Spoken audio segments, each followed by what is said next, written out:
Good evening. Before I start, I'd like to thank the two citizens who have ceded their time to me to speak. My name is David Allen Boyd.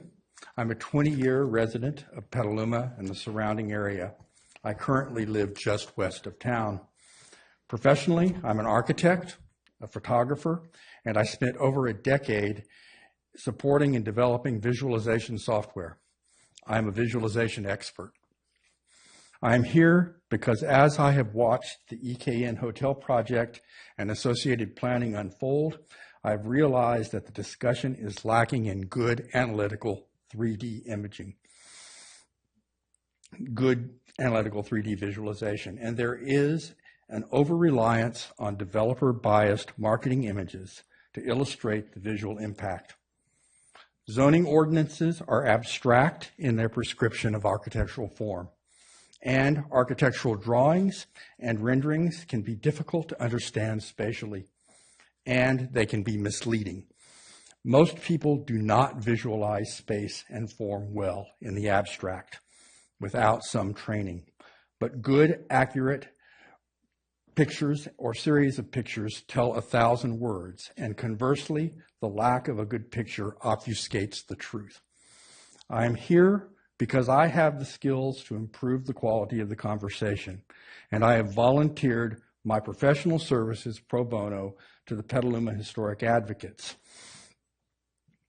And along with retired architect Lydia Aslin, we generated our own study of the visual impacts of the hotel mass using the developer's architectural drawings, and we modeled the impacts of the maximal allowable building sizes in the overlay ordinance.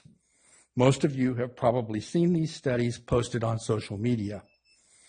These studies were subsequently rudely and publicly attacked by one council member. They were wrongly disparaged.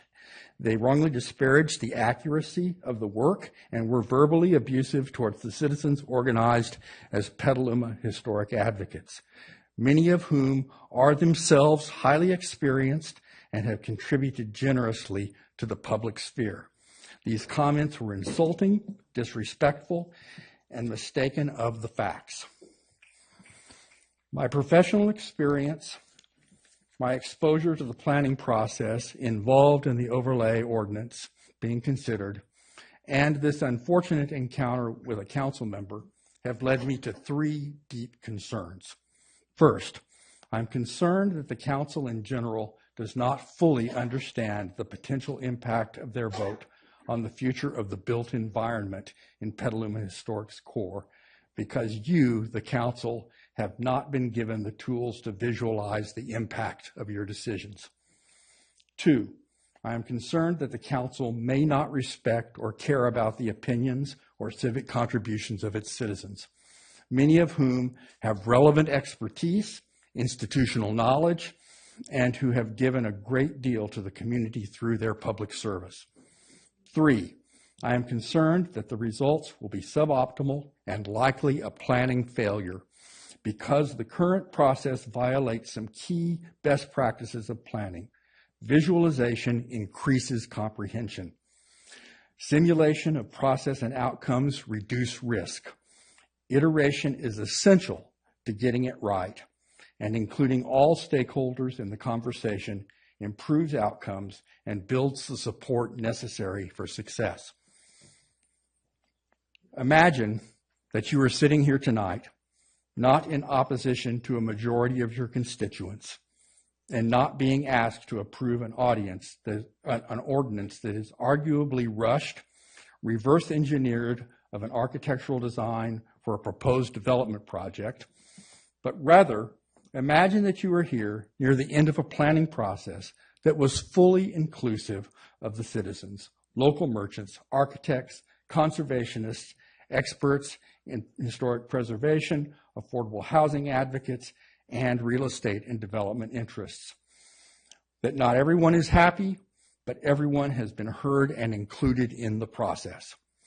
Imagine that the zoning impacts have been visually modeled such that you and all stakeholders fully understand what is allowed under the overlay ordinance.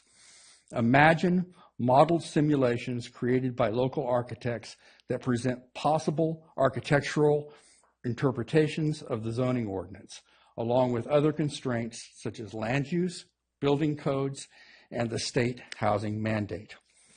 Imagine that there have been public conversations with leaders of other communities who have faced similar decisions on the development of a historic urban core. Imagine learning from their successes and failures.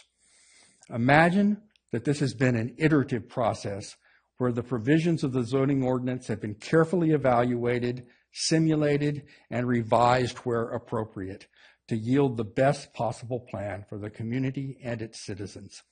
Imagine things were different. They can be. Thank you for your time and attention.